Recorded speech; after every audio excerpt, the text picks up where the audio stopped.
worked in that office before you. I'm finishing up my last week now, as a matter of fact, so I know it can be a bit overwhelming, but I'm here to tell you there's nothing to worry about. You'll be fine. So let's just focus on getting you through your first week, okay? Let's see. First, there's an introductory greeting from the company that I'm supposed to read. It's kind of a legal thing, you know. Welcome to Freddy Fazbear's Pizza, a magical place for kids and grown-ups alike, where fantasy and fun come to life. Fazbear Entertainment is not responsible for damage to property or person. Upon discovering that damage or death has occurred, a missing person report will be filed within 90 days or as soon as property and premises have been thoroughly cleaned and bleached and the carpets have been replaced. Blah, blah, blah. Now, that might sound bad, I know, but there's really nothing to worry about. The animatronic characters here do get a bit quirky at night, but do I blame them? No. If I were forced to sing those same stupid songs for 20 years and I never got a bath, I'd probably be a bit irritable at night too. So remember, these characters hold a special place in the hearts of children and we need to show them a little respect, right? Okay. So just be aware, the characters do tend to wander a bit. They're left in some kind of free roaming mode at night. Something about their servos locking up if they get turned off for too long. They used to be allowed to walk around during the day too, but then there was the bite of 87. Yeah, it's amazing that the human body can live without the frontal lobe, you know? Now, concerning your safety, the only real risk to you as a night watchman here, if any, is the fact that these characters, if they happen to see you after hours, probably won't recognize you as a person. They'll most likely see you as a metal endoskeleton without its costume on. Now, since that's against the rules here at Freddy Fazbear's Pizza, they'll probably try to forcefully stuff you inside a Freddy Fazbear suit. Now, that wouldn't be so bad if the suits themselves weren't filled with cross beams, wires, and animatronic devices, especially around the facial area. So you can imagine how having your head forcefully pressed inside one of those could cause a bit of discomfort and death. The only parts of you that would likely see the light of day again would be your eyeballs and teeth that pop out the front of the mask. Yeah, they don't tell you these things when you sign up. But hey, first station of the breeze. I'll chat with you tomorrow. Check those cameras and remember to close the doors only if absolutely necessary. Gotta conserve power. Alright, good night.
Day 2, congrats.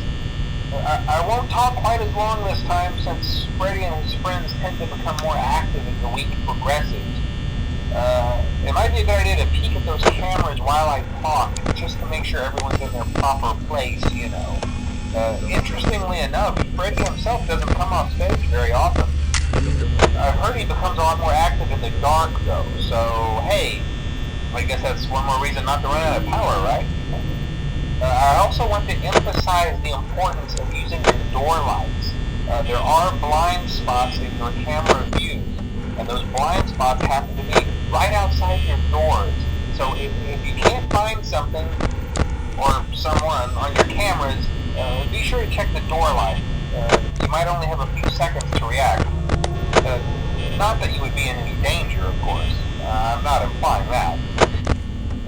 Also, check on the curtain in Pirate Cove from time to time. The character in there seems unique in that he becomes more active if the camera is off for long periods of time. I guess he doesn't like being watched. I don't know. Anyway, I'm sure you have everything under control. Talk to you soon.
Most people don't last this long. I mean, you know, they usually move on to other things by now. I'm not implying that they died. That's not what I meant. Anyway, I better not take up too much of your time. Things are getting real tonight. Hey, listen, I had an idea. If you happen to get caught and want to avoid getting stuffed into a Freddy suit, try playing dead. You know, go limp. Then there's a chance that maybe they'll think that you're an empty costume instead. Then again, if they think you're an empty costume, they might try to stuff a metal skeleton into you. I wonder how that would work.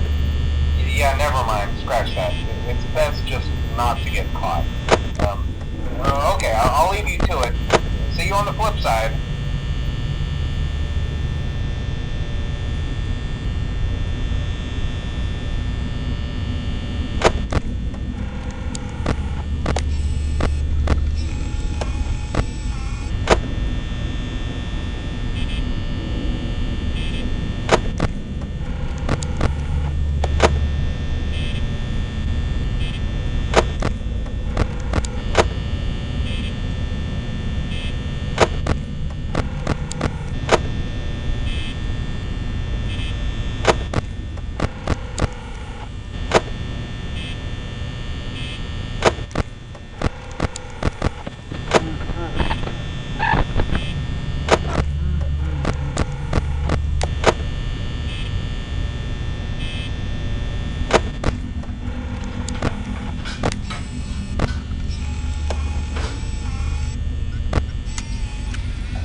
Mm-hmm.